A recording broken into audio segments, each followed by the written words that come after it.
opportunity. Investing in crypto today is like investing in the internet in 1997. It was the Wild West, it was dangerous, and Paul Krugman said it'll never be more important than a fax machine. Maybe a little more important than a fax machine. So we're exactly on path with the internet. This is a Metcalfe's Law curve, and this was put together in 2014, and it said that Bitcoin would be worth $10,000 in 2017, exactly what it was, and predicted $100,000 in 2022. Now, my friend Tim Peterson came out and said, well, your model's good, but you got your decay factor wrong because there's people that drop out of the network. So he revised it, and we're going to get to 100,000 sometime in 2024 because we're following this S-curve. 10 years for the first 10%, 10 years for the next 80%, 10 years for the next. And just think about it. I stole this from actually Kelly's husband because he's amazing. And this thing on the right, this is $1 trillion asset with a T from zero 14 years ago. Trillion, okay? Gold, 10 trillion. And Bitcoin is digital gold. Gold is money that exists in the absence of liability. Bitcoin is digital version. It's more portable, more divisible. All the gold in the world fits in 2 rooms about this size. Really heavy, hard to break in half and send it through your computer, okay? All the Bitcoin fits on my phone. I don't have any on my phone. Don't SIM swap me, okay? Don't do that. By the way, if you use 2-factor authentication and use a mobile number, change it to an email right now. Do not use your phone number. I'll explain later. So gold is probably like 5 trillion. Half of it is money, half of it is jewelry and chalices. Money supply is 100 trillion. Could it get to 100 trillion? Maybe. If it does, that's 100x from here over, let's say, 8 to 10 years.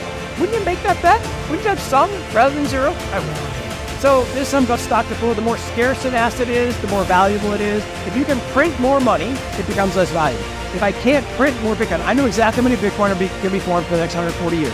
Every single day, I know exactly how many are going to be minted. There's a mining company out there that's helping do that. I know exactly how many. I have to worry about some old, pale, male-stale white guys sitting in a room deciding what interest rate should be. We know the monetary policy of Bitcoin for the next 140 years. Why is that not superior? Well, it is superior in every way. This is all stores of value on log scale, okay? Real estate in red, gold and yellow, diamonds in white, and silver in silver. And Bitcoin has been moving up year by year, tick-tock, next block, approaching gold, probably reach gold equivalents sometime next year. So I love this. 1971, it's arrived. We have the money printer. By 2000, people can't save because their money keeps losing value. Then let them spend it, okay? 2020, we're in a crisis. Nobody has any savings. Then just print some more and send it to them. Stimmy checks. 2021, inflation's higher. Tell them it's transitory. Just lie, okay? 2030, room full of money. Where's everybody owning Bitcoin? So if you listen to the media, it's a sinking ship. If you actually watch what people are doing, it's the greatest migration of talent in the history of mankind. 30% of MIT grads, excluding, the bad ones, Sam and Caroline, but 30% of engineering graduates from MIT this year are going into crypto.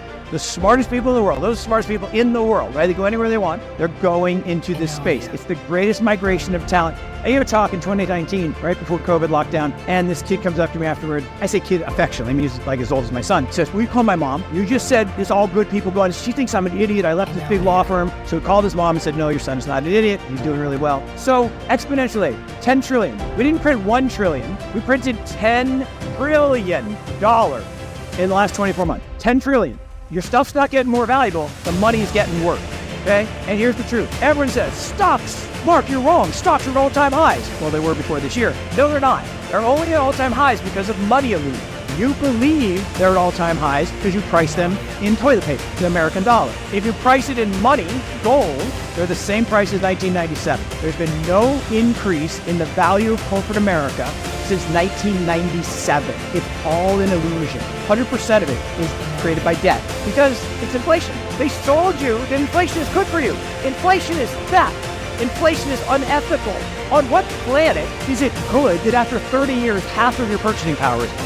Why would that be a good thing? From 1776 to 1913, a dollar was worth $1. From 1913 to today, as Jay Leno said, I heard they were going to create a dollar coin. They already have it. It's called a nickel. Now it's actually worth 3 cents because the Fed steals your money and gives it to the rich. The average person is more poor now. We have the greatest wealth and income inequality in the history of mankind because the Fed was created in 1913 to steal your money. Inflation is a myth. It is theft. Okay? So, in 1980, you could fill up a grocery cart for $20. I went to the store. I don't go to the store very often. My wife said, hey, stop at the store, get me a jar of tomato sauce. Now, I can't do anything with one thing. You got to walk through a bunch. I was, I like that. So I bought a couple plums and a couple nectarines, plopped them down. That'll be $17. course, like 6 pieces of fruit, $17? Are you kidding me? I couldn't fill up even a portion of a cart. In 2011, one Bitcoin bought you a whole grocery cart. By 2018, it was a car. By 2030, a house. I love this. The Lambo guy on the left, millionaire, has a Lambo, a mansion. 2010, Bitcoiner's homeless. By 2020, Millie doesn't buy you very much in housing, okay? Bitcoiner's got a nice little house. By 2030, millionaire's got like Vancouver real estate, $1 million buys you nothing. And the Bitcoiner's got the house and the Lambo. By 2040, I can't believe he has it. So zoom out. Mark, Bitcoin's down the last 3 years. The last year. 3 years, it's up 150%. Everything else is barely up. 5 years, 200%, barely up. 10 years, all those lines are still there. They just merged together and made black, right? 200,000% better. So the world's changing. You got to change with it. Markowitz was my professor at the University of Chicago, won the Nobel Prize. If you take an uncorrelated asset and you add it to a portfolio, risk goes down. So if I take bonds and I had stocks, risk goes down. If I had real estate, risk goes down. If I had hedge funds, risk goes down. If I had Bitcoin, risk goes down. Not up, risk goes down. Now why? Bitcoin is the most uncorrelated asset in the history of assets. 0.0 correlated to bonds, 0.15 correlated to stocks. If you add it to a portfolio, your returns go up and your risk goes down. Not every day, every week, every month, but over long periods of time. And it's because stocks and bonds are correlated because they rely on the same things. Corporate profits, economic growth, and interest rates. Crypto has nothing to do with any of that. It has to do with the fact that millennials are going to own it. It has to do with the technology is coming. It has to do with regulatory development and adoption rates and network growth. So again, aside from off the chain, here it is. If you did nothing, just did 60-40, made 11%. But 2%, not even a lot, 2% over the last 5 years, you made 13.5. Anyone think 13.5 is superior to 11? I do. And you had no increase in risk. If you put 10%, not even a crazy amount, you made 24. 24 is way better than 11.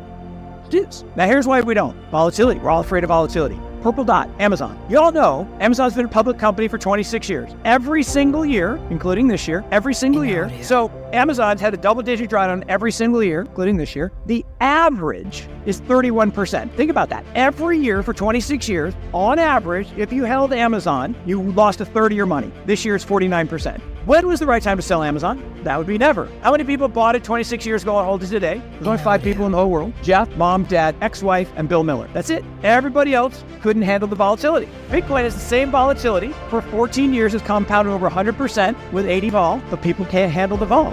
You don't have to. You can do other things. So there have been these big parabolic moves. That move on the far left, that little blip, that's a 20-fold increase and an 84% crash. The next one, 20-fold increase, 80% crash. But what happens is we flatten the curve, like real flatten the curve, not the nonsense we hear about COVID. This is real flattening the curve because the increase in the network value is growing exponentially and all the past volatility fades away. So yes, this year, price has gone down. But here's the interesting thing. From 3 years ago, when we printed 100% of the money supply, money went down by half. Price of Bitcoin should have gone up 100%. Exactly what it did. Funny how that works, just math. So crypto winter came. As I said earlier, I wasn't expecting the ice age, which is kind of what we're in with FTX and all that stuff. But I actually think we're in spring. This is just a nor'easter, Hurricane Sam. I live in North Carolina. About once every 10 years, we get a nor'easter in March. It dumps about 10 inches of snow, and we don't know what to do in North Carolina, so we're locked in our house for a few days. That's what happened. We're in a storm. The storm will go away. Spring will come. It will thaw. Summer will be here next year.